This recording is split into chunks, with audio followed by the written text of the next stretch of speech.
Rolling. Pharrell, tape one. Yo, what's happening? My name is Pharrell. I'm a 21-year-old student, model, and R&B artist. Yeah.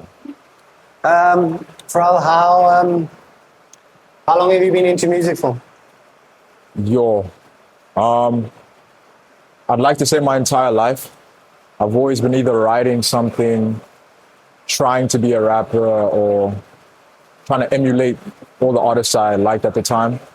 In terms of making music and making it like, well, I'd say about like since high school. Yeah. But it's always been a part of my life. It's always been centered. And when did you start like thinking like this could be a career or really taking it seriously? My whole life, I always looked up to like artists. The person I'm named after, the people I listen to, I always saw them and said, I want to do that. And yeah, since forever. I asked someone this question earlier, and particularly when people start talking about music, if they made a movie about your life and the film ends and the credits are rolling, what's the song that's playing? Something from early Kanye West days, I'd say. Something soulful, I'd hope. Something really heartfelt. Yeah, so something from Graduation, maybe I'd say, or Late Registration, Roses by Kanye West. Roses, yeah, I say that. And then can you tell us like what version of you shows up under pressure? If you're ever in a situation where you're under pressure, what version of you shows up? Ooh, I'm naturally a very calculated, fearful, preemptive person. So I feel like I tap into that much more. I panic a lot, but I try not to show it. And I calculate what's the best way to get out of this. Okay, let's do that. And I try to bottle the emotion to feel it later until I've figured out everything I can. Yeah. That's what I try to tap into. When do you feel most magnetic? Around the right people, I'd say. I'm very observant, so I'm always watching behaviors. And if your energies really speaks to me, I feel most open to that and willing to collaborate on a deeper level, you know, yeah. So I think also nowadays we have like this influx of information coming to us through so many people saying, you need to do this and you need to do that. And also you said you pick up a lot of energy. So when that sort of swirls inside of you and it can get overwhelming, how do you stay calm? How do you stay grounded in that tornado of stuff swirling? I think when you've dealt with the overload for so long, you kind of grow an intuition to the truth and what's lasting and what's not superficial. So because I've always had this influx of information and all picking up on things, I kind of grew a bone for picking out, okay, when this kind of person's acting like this, it means they're giving off this. And I need to watch for that. Or I need to place myself in a certain way to not fall victim to what they're exuding, stuff like that.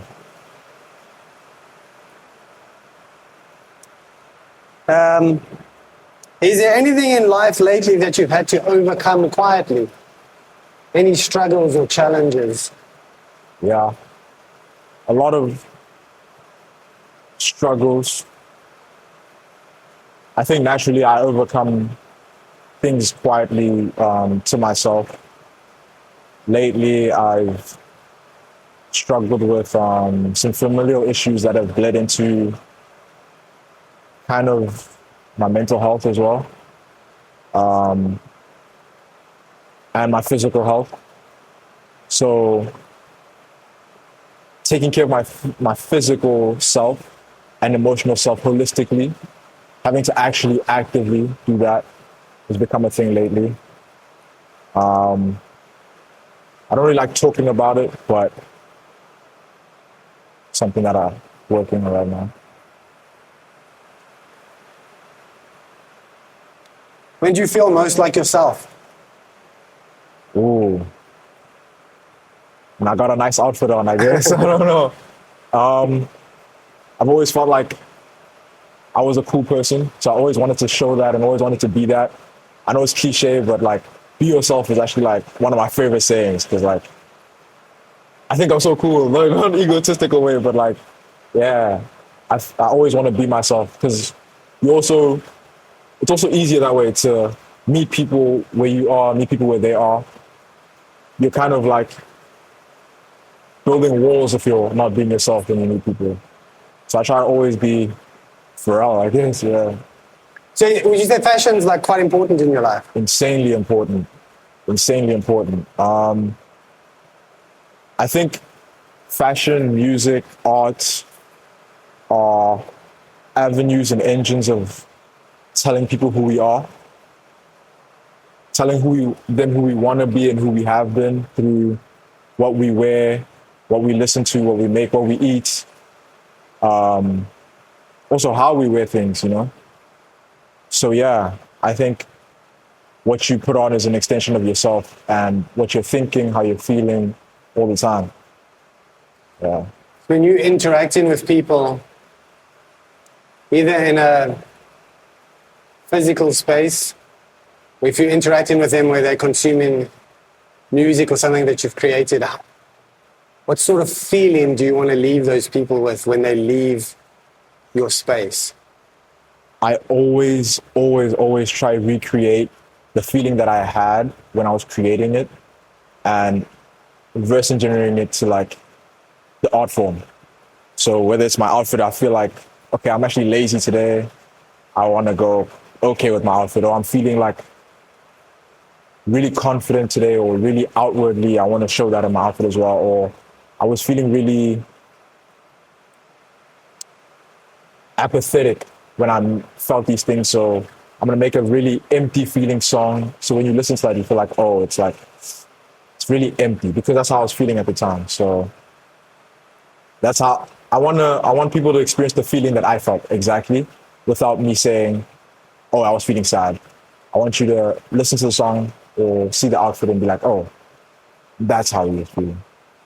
You know, that's why I feel like art forms are language that we don't have to like verbally express.